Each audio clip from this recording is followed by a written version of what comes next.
Oi, gente, boa tarde. Deixa eu ajeitar aqui. Hoje a gente atrasou, né? Vamos ligar o Insta também.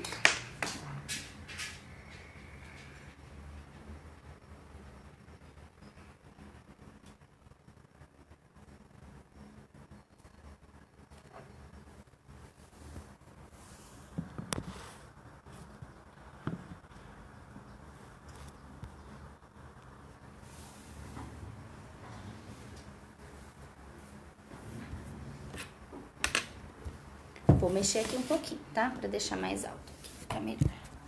Deixa eu colocar vocês aqui em cima.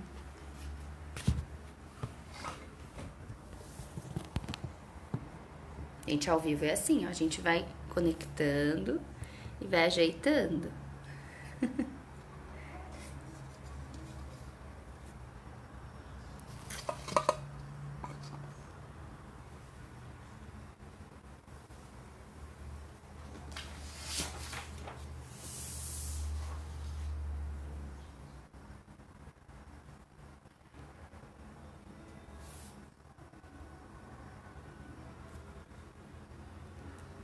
Vamos esperar um pouquinho, que tá conectando nossa internet.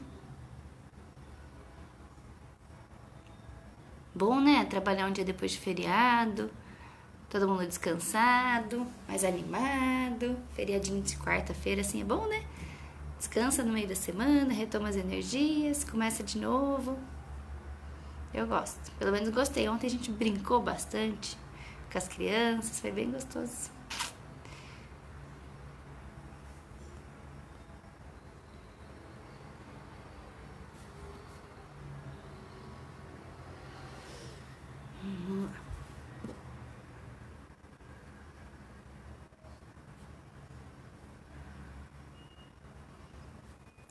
Agora acho que tá. Ai, oi, Luna, tudo bem? Thaís também entrou, então agora acho que tá informando que a gente tá começando. Gente, então de quinta, né, que é sempre nosso horário, nosso bate-papo aqui no consultório, que a gente tira essa meia horinha pra conversar com vocês, das dúvidas mais frequentes. Cada semana a gente coloca um tema, né, específico. E essa semana acabei deixando um tema mais geral. E aí eu recebi várias perguntas, cada uma de um tema diferente. Então hoje a gente vai dar uma pincelada na maioria das perguntas que a gente recebeu, de vários assuntos juntos, tá? Então hoje vocês também estão mais livres para fazer perguntas que vocês quiserem me mandar aqui pela transmissão, tá? Que aí a gente eu vou olhando e vou respondendo para vocês, tá bom? Como a gente demorou um pouquinho para entrar, para conectar, a gente fica até umas 6h10, mais ou menos. Então, uma meia horinha pra gente conversar, tá? Então, hoje eu recebi pergunta de prótese de silicone. Recebi pergunta de valores. Em relação à trombose, em relação à infecção. Em relação à cirurgia de abdômen. Em relação a medicamentos. Rinoplastia, paciente com um pouquinho acima do peso, com algumas dúvidas também. Para quem tá entrando agora, então hoje a gente não tem um tema definido, tá bom, pessoal? Hoje a gente deixou perguntas abertas, e aí as perguntas que as pessoas mandaram pra gente, a gente pegou e aí a gente vai conversando sobre elas, tá? Então, quem tá entrando agora e ainda não mandou pergunta, quiser mandar, pode mandar que aí a gente vai hoje fazendo mais interativo, tá? Então, vamos começar? Acho que eu vou começar com um dos temas que é bem frequente aqui no consultório, que é prótese de silicone, tá? Então, uma das perguntas que a gente recebeu sobre prótese seria, em relação, doutora, à prótese de silicone, em quais casos seria o ideal a gente colocar submuscular ou subglandular? Então, é uma pergunta extremamente comum, né? É uma dúvida muito comum, que tem mais relação com a técnica, na verdade, mais relação com a indicação médica, do que com vontade, com o desejo do paciente, né? Então, quando que a gente indica, né, antes a colocação da prótese de silicone? Então, pacientes que têm pouco volume, né, pacientes que nunca tiveram filhos, essa mama não evoluiu, pós menstruação, ficou mocinha, a mama não cresceu, e a partir de uma certa idade a gente já pode pensar na colocação. Geralmente a gente pede pelo menos 2 anos depois da menarca. Hoje em dia as meninas estão menstruando cada vez mais cedo, então na verdade esse tempo aí de 2 anos a gente acaba deixando mais longo, né? É importante que a paciente que vai colocar prótese tenha um entendimento correto daquele procedimento. Então, também colocar prótese muito novinha, eu não sou muito a favor. Acho que pelo menos em torno de 17, 18 anos, passada a fase da adolescência, depois que o paciente já se conhece um pouco melhor, aí eu acho que é uma boa época pra gente fazer, tá? A partir dessa idade. Eu acho que antes as pacientes ainda são muito imaturas, não entendem muito o que é aquela vontade, não amadureceram ainda aquela vontade, não sabe se realmente aquilo incomoda ou se é só do outro ficar falando, que aí aquilo vai entrando na cabeça, né? Então eu acho que é importante os pais conversarem bastante com os filhos em relação a com as filhas, né? Em relação a esse desejo, para ajudar a amadurecer esse desejo e saber se a gente realmente teria uma indicação, tá bom? Então, paciente muito novinha não seria muito legal. Para a maioria das cirurgias plásticas, podemos sim fazer cirurgia plástica na adolescência? Claro, podemos, né? Até antes, por exemplo, orelha de abano, a partir de 10 anos, né? A gente já pode fazer geralmente com anestesia local ou antes com anestesia geral, respeitando o limite mínimo de 7 anos, que é quando a gente já tem o pavilhão auricular formadinho. Mas prótese, eu acho que a gente tem que tomar um cuidado maior, né? Porque às vezes a menina naquela pilha de adolescente acaba entrando na pilha da amiga e na verdade não era um desejo. Então, eu acho que a gente tem que pensar. E a Priscila tá me perguntando, e para redução, qual que é a idade mínima? Priscila, então, a redução, como a gente, já é o contrário, aquela mama evoluiu muito, né, cresceu muito. E nos casos de redução, a gente acaba operando antes. Eu tenho pacientes que a gente operou com 14, com 15, né? Depende também de quando que foi que aconteceu a menstruação, que a gente tem que ter pelo menos 2 anos pós, tá? Porque é o tempo que desenvolve mesmo a mama e que ela dá uma estabilizada. Importante a gente perceber também, Priscila, se essa mama realmente parou de crescer, tá? Porque se às vezes a paciente vem, doutora, mas eu mudei, tive que comprar o sutiã maior mês passado, né? Ou um tempo atrás. Então, às vezes é melhor esperar mais um pouquinho para ter certeza que essa mama não tá crescendo, porque senão você reduz e aí depois ela ainda está em fase de crescimento e aí você vai acabar perdendo o resultado, tá? Então é importante observar isso, tá? Da menina, saber se essa mama tá estável no tamanho ou não, tá? Mas geralmente redução a gente acaba fazendo antes do que prótese, por exemplo, tá? Prótese eu geralmente peço para esperar um pouquinho mais. Tem a questão que dá para disfarçar um pouco mais, você consegue colocar um sutiã que aumenta um pouco o volume. Agora, na mama maior, não tem muito como disfarçar, né? Aquilo acaba criando um desconforto muito maior para o paciente, então a gente acaba operando antes mesmo, né? Agora, a questão de colocar submuscular ou subglandular é mais uma questão técnica, então isso vai depender muito da escolha do cirurgião. Obrigada, Priscila, respondeu que ela entendeu. Por nada. Então, acho que vai entre colocar submuscular ou subglandular, vai muito mais da questão técnica, da escolha do cirurgião, para qual técnica que ele acha melhor para cada paciente, tá? Não existe uma técnica perfeita, não existe uma técnica melhor do que outra, tá?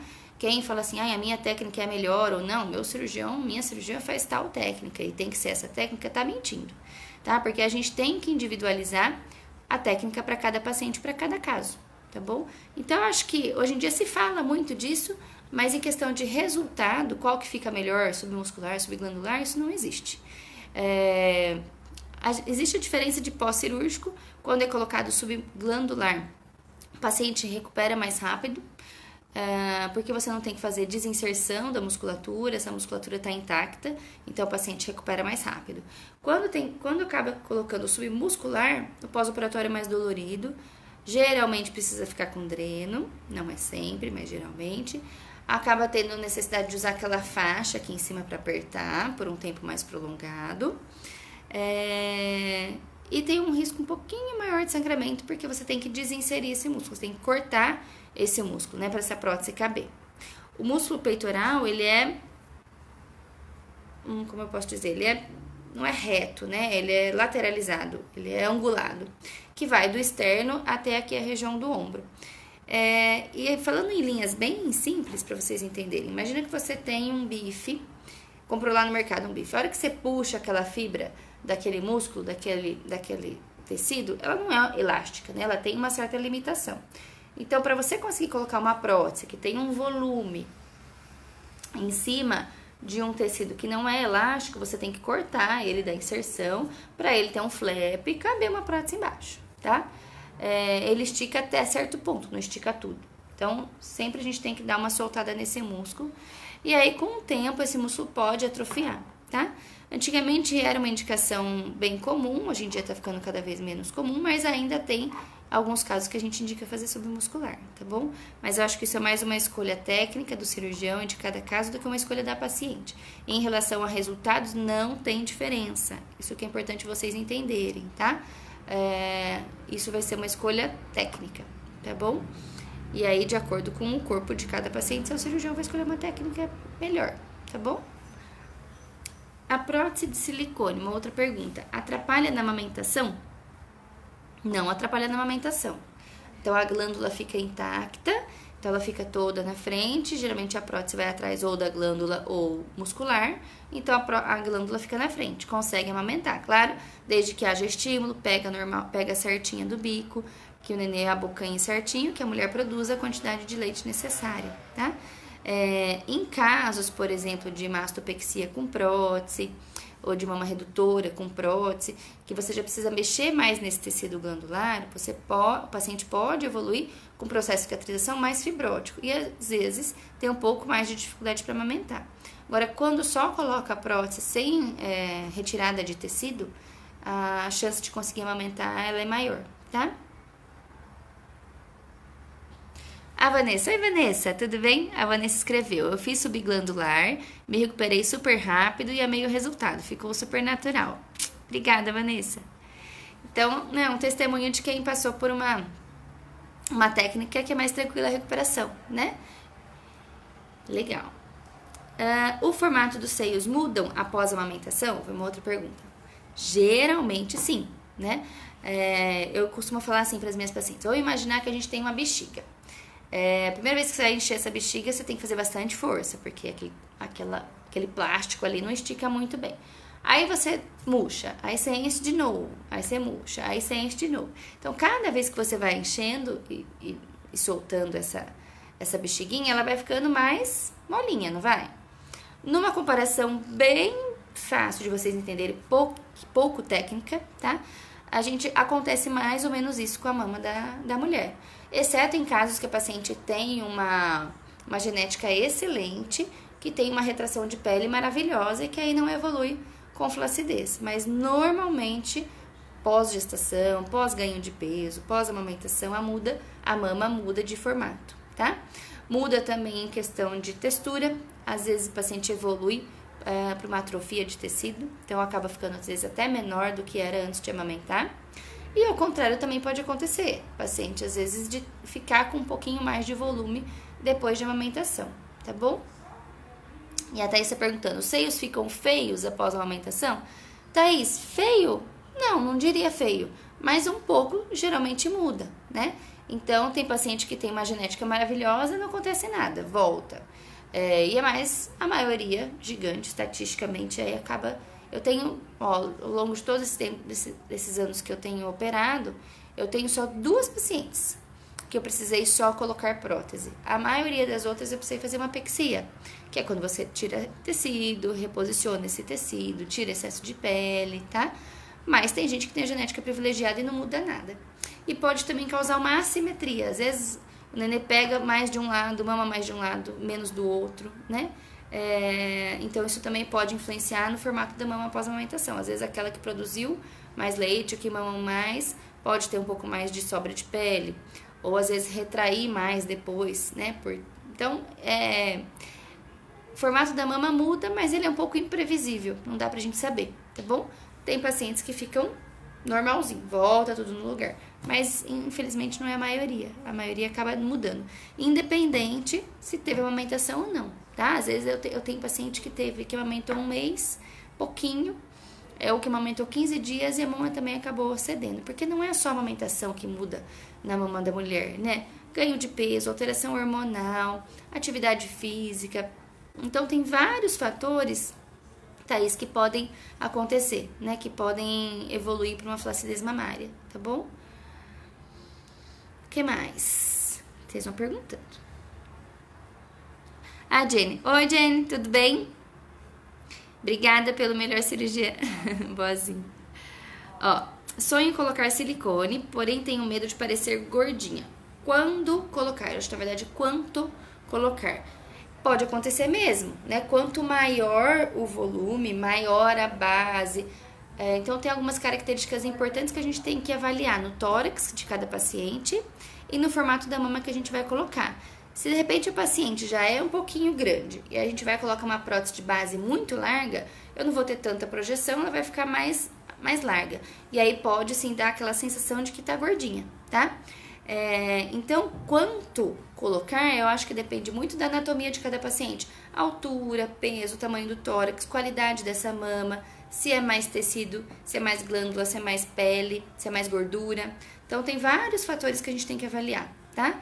E se às vezes a paciente tem um tórax maior, o ideal é que a gente tenha mais projeção e menos base, para não dar essa sensação de gordinha.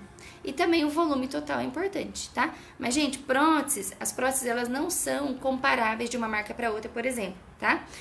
Então, às vezes a amiga fala, eu coloquei 300. Aí você colocou quanto? Querendo comparar em quantidade de ml. A gente tem próteses que são totalmente diferentes. O mesmo volume, com projeções e bases totalmente diferentes. Lembrar que o volume depende de uma base, depende de uma altura.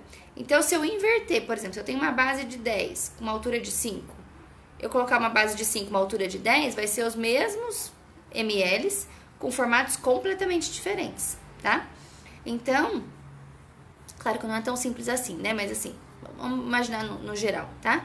Então, a gente tem volumes iguais com estruturas de prótese totalmente diferentes. Então, a sua prótese não é comparável com a da amiga. Às vezes, o seu 300 é o 270 da outra marca, né? Às vezes, o 285 de uma marca é um 240 da outra, aproximadamente, tá? Claro que aí vai ter uma diferencinha de base de altura, mas às vezes o que se aproxima mais. Também fazendo uma outra comparação muito simples. Imagina que você vai comprar uma roupa, uma blusa. Às vezes, o P de uma loja não é o P da outra. Às vezes, tem forma que é menor, igual sapato. Tem sapato que serve, tem sapato que fica largo, o mesmo número, dependendo da marca. Então, bem, assim, numa comparação bem genérica, também acontece isso com as próteses. Elas não são padronizadas. Cada marca, cada fabricante tem o livre-arbítrio para escolher a base e a projeção que quer, tá bom? E às vezes, mas eu quero uma super alta ou eu quero uma alta. Também tem diferença de marca. Tem prótese que tem super alta, que é igual à alta da outra marca, tá? Então, também muda de marca para marca, certo? Vamos ver a Priscila. A Pri escreveu assim, após fazer a cirurgia sem colocação de prótese, a mama volta a ficar flácida e cair? Sim, 20 vezes sim. Com colocação de prótese também, Priscila. Gente, infelizmente a mama não dura para sempre no lugar. Eu adoraria que durasse. Meu sonho de consumo de todas as mulheres, né? Que a flacidez não voltasse a existir. Mas volta, Priscila. Então, não existe cirurgia de mama definitiva. A mama muda, com prótese ou sem prótese. Ainda assim, tem duas situações bem distintas, por exemplo. Quando você só coloca uma prótese, a paciente nunca esticou aquela pele, aquela prótese vai durar muito tempo naquela posição, até ela engravidar, engordar, perder peso, querer correr, aí vai perder peso rápido, aí vai ter flacidez de novo, vai querer fazer um regime maluco, aí vai perder peso de novo. Então, a mulher é muito inconstante, a mama é muito inconstante. Então, não é um resultado para sempre, tá bom? Fez a apexia, precisou tirar a pele. Se eu já tenho uma pele fina que teve indicação de retirada,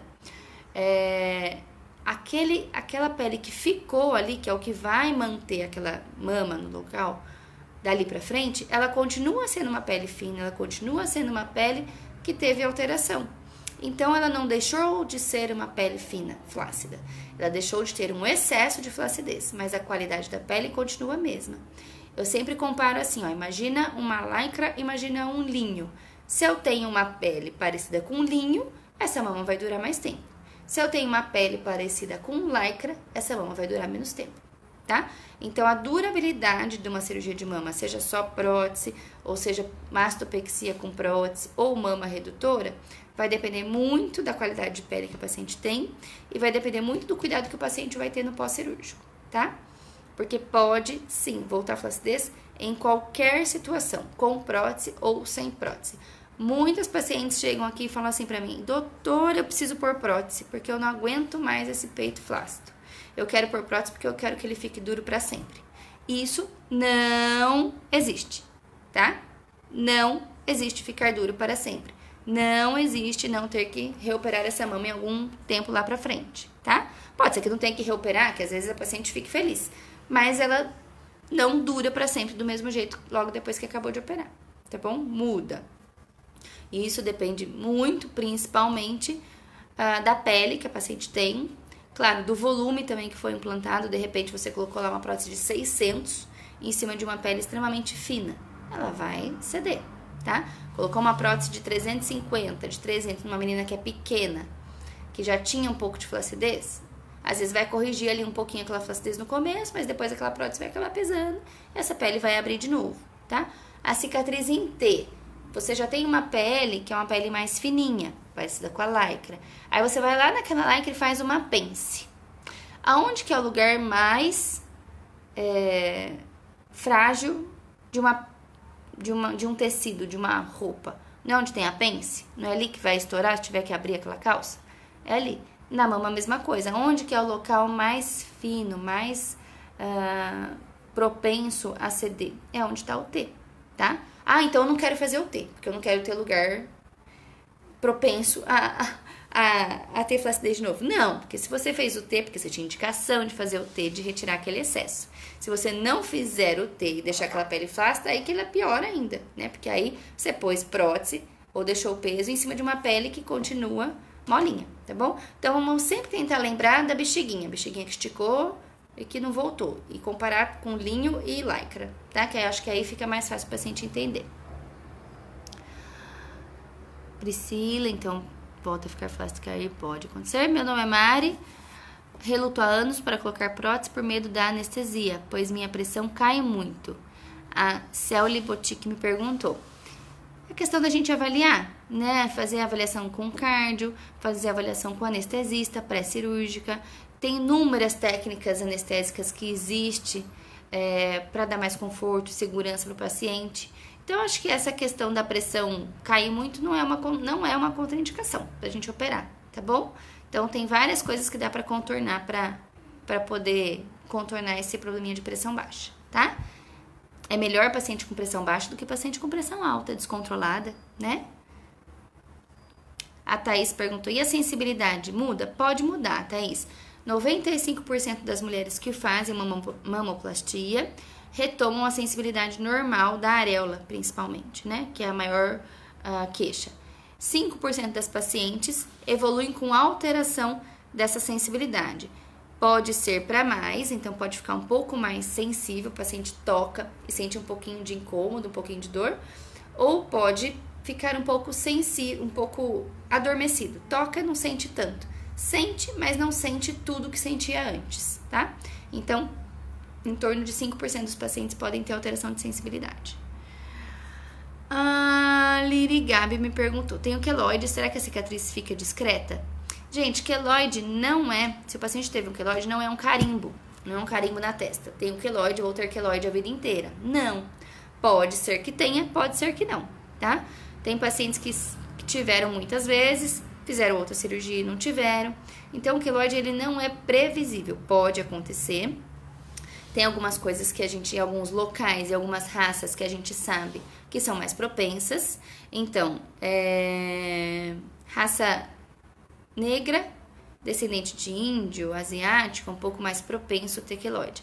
Em regiões como ombro, dorso, região external, é mais comum também, tá? Mas não quer dizer que o paciente que teve uma vez sempre vai ter, e nem quem nunca teve não vai ter. Às vezes o paciente fala assim, não, doutora, fica tranquila, minha cicatrização é ótima, eu nunca tive nada. Essa é uma frase que deixa o paciente tranquilo, mas que pra gente não quer dizer nada.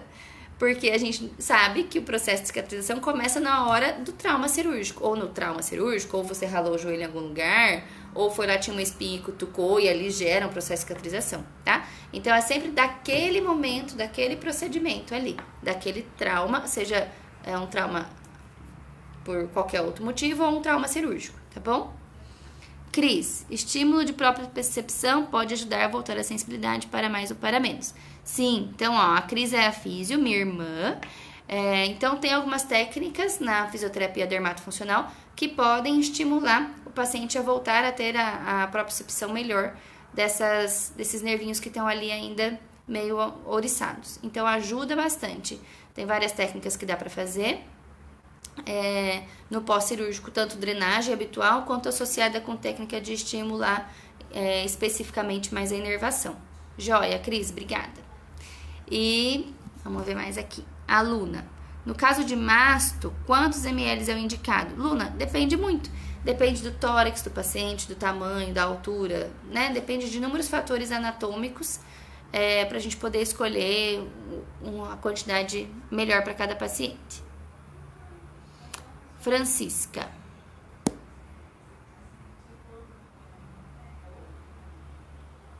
Francisca tá em tratamento pro câncer de mama, né, Francisca? Você faz a cirurgia de fiz MX 3 semanas, mastectomia? Moro fora do Brasil. Francisca, não faço reconstrução de mama pós mastectomias ou quadrantes, tá? Pode colocar silicone depois da radioterapia? Até pode, mas a radioterapia ela muda bastante a circulação daquela região. Então pode vir a ter alguns problemas como extrusão da prótese, abertura de pontos, às vezes é necessário trocar, mas isso eu acho que o seu cirurgião vai poder avaliar melhor depois da rádio, ou se você fizer uma reconstrução imediata, colocar um expansor antes, tá? A Sandra Aragão. A Sandra perguntou, oi Sandra, tudo bem? Sempre sofri com o peso da mama, quero tirar a pele e pôr prótese. O peso é o mesmo? Ou o silicone é mais leve? Depende, porque assim, o silicone ele tem depende de se essa mama era densa ou se ela era glandular, ou se ela era muito gordurosa. Então, se a mama é gordurosa, ela pesa pouco. E aí o silicone ele vai acabar pesando um pouquinho mais. Se era uma mama muito glandular, já era uma mama que você sente o tecido, geralmente é ou comparável ao peso da prótese silicone ou um pouquinho mais, tá? Acho que veja se é isso, Sandra, que você me perguntou. Sempre quero tirar a pele e pôr prótese. O peso é o mesmo. Acho que é isso, né? A Thaís perguntou, doutora, peso 45 quilos, posso pôr silicone? Claro, não vejo problema. Tem que ver sua altura, né? Tamanho de tórax, se sua saúde está bem, né? Então, o peso não é necessariamente uma indicação ou uma contraindicação, tá?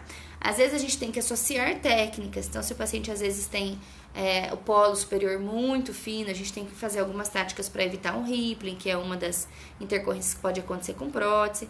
Então tem algumas coisas técnicas que a gente tem que avaliar em pacientes muito magrinhos também, tá?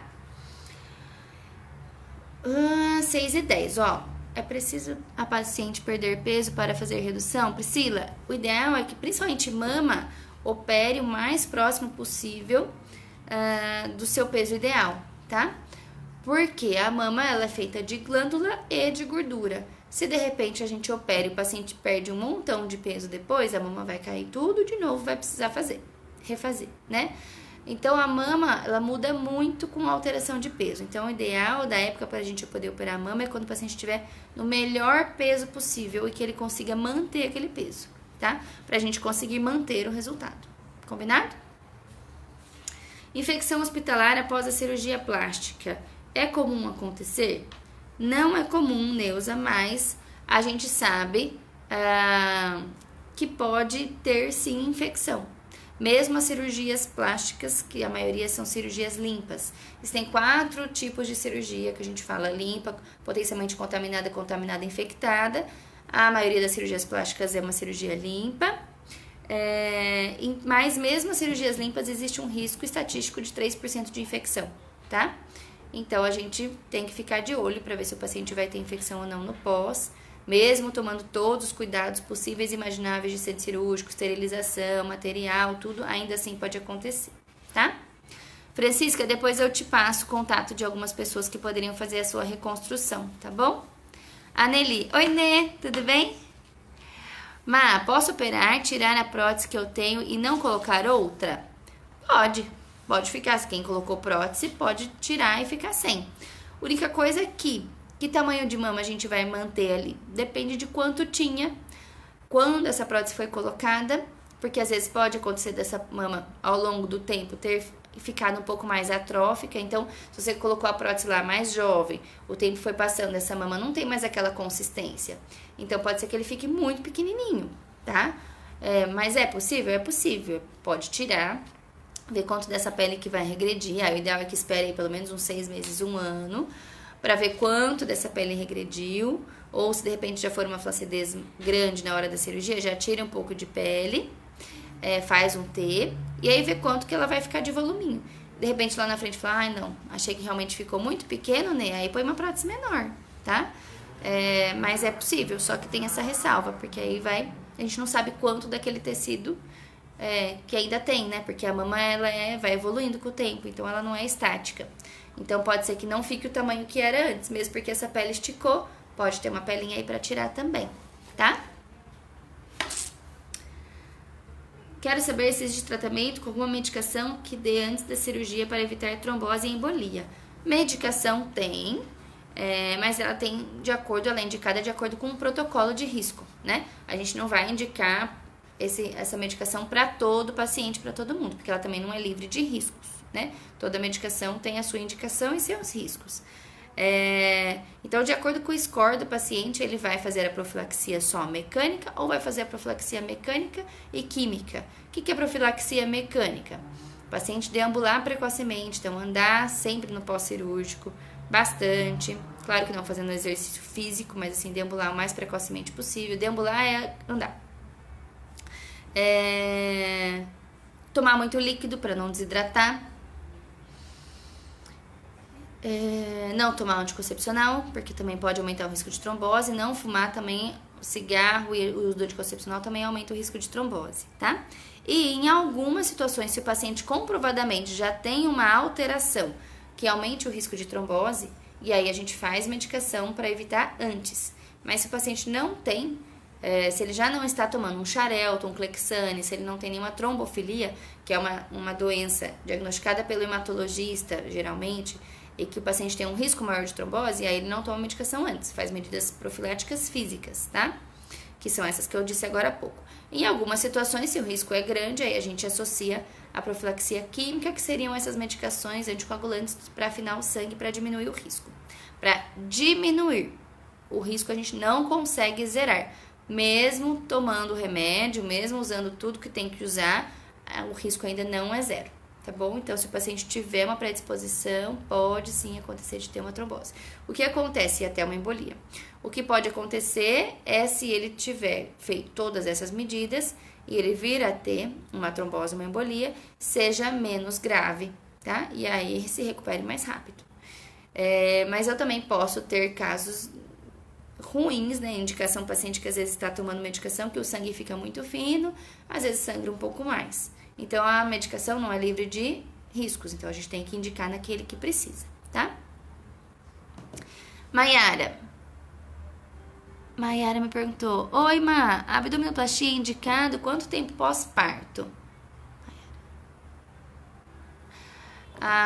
Eu tô tentando ver a foto pra ver se eu identifico, mas é que a foto fica tão pequenininha, ai, Maiara, desculpa. E pelo menos 6 meses, tá? De pós-parto. Que é o tempo que a mulher geralmente tá amamentando, o organismo vai voltando, tem uma regressão aí desse abdômen, e aí a gente vê o que realmente precisa melhorar, tá? Gisele, que saudade da live, não tava dando pra eu assistir. Ah, bem-vinda então, Gisele. A gente tá terminando, mas depois você assiste ela inteira aqui pelo Face, tá bom? E pra terminar, doutora, fale sobre medicamentos que não podem ser usados antes da cirurgia de abdominoplastia e quanto tempo tem que parar de fumar. Gente, parar de fumar quanto antes, né? Pensou em operar, tem que parar de fumar. Mas no mínimo 30 dias antes. E ficar no mínimo 30 dias depois, tá? E aí a gente vai precisar fazer avaliação pulmonar, ver se esse cigarro já não causou alguma lesão maior, né? Vai ter que fazer a espirometria, geralmente pacientes que têm algum grau de enfisema, de muito tempo de cigarro. Então, a avaliação do pneumologista nessas situações é importantíssima, tá? E quais medicações que não podem ser utilizadas antes da cirurgia de abdominoplastia ou de qualquer outra cirurgia? Anticoagulantes, então a gente precisa geralmente suspender essas medicações, de acordo com a orientação ou do cardiologista, ou do vascular, ou do hemato, que geralmente é quem faz os controles dos anticoagulantes. Pacientes diabéticos precisam parar os hipoglicemiantes, então glibenclamida, metformina, geralmente no mínimo 2 dias antes, tá, da cirurgia. E anti-inflamatórios de uso crônico, corticoides, se possível, também suspender antes. Agora, as outras medicações que a gente não pode suspender. Pacientes que têm pressão alta, então pressão alta deve ser tomada inclusive no dia da cirurgia, de manhã, com um tantinho de água, só bem pouquinho, tá? Para não quebrar o jejum, mas para tomar o remédio pode. As medicações para tireoide também a gente não suspende. Geralmente os ansiolíticos, antidepressivos também não é suspenso. Então, poucas medicações que a gente realmente, de fato, precisa suspender, tá? Mas a gente precisa saber todas as medicações que os pacientes tomam pra gente saber qual que a gente precisa suspender ou não. Inclusive os fitoterápicos, inclusive as medicações que a nutricionista passou, porque pode ter algum que tem alguma interferência na coagulação. Então, a gente precisa saber todas as formulações que o paciente está tomando, tá? Mayara, sou a Mayara do Golden. Mayara, desculpa, não consegui ver sua foto, tudo bem? Então é isso, gente. Tudo certo? Deixa eu ver se tem mais alguma pergunta aqui pra trás. A gente já passou aqui do nosso tempo. Mandem as suas outras perguntas, que aí a gente pode responder na semana que vem, tá bom? Seu Libotic. Onde você opera? Hospital, grato pela explicação sobre anestesia, por nada. Geralmente a gente opera Unimed ou São Francisco, São Lucas, né? São os 3 hospitais melhores da cidade, tá bom? Muito bem.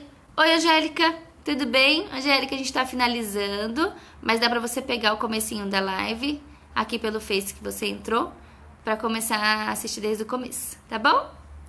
Gente, obrigada.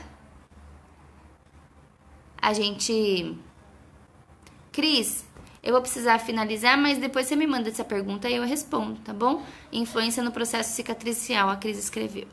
Mas depois você me manda ela mais elaborada aqui pra eu entender melhor a dúvida. Certo, turma? Muito bem. Obrigada a todo mundo que tá... Francisca, a Francisca me perguntou algumas coisas aqui de indicação, depois eu te mando no privado, tá bom? Gente, então, obrigada novamente. Bom restinho de semana, boa sexta-feira, bom final de semana. A gente se vê na próxima quinta, 5h30 da tarde. Quem ainda não mandou as perguntas, quiser mandar pra gente responder na semana que vem, a gente responde aqui ao vivo, tá bem? Obrigada, até mais.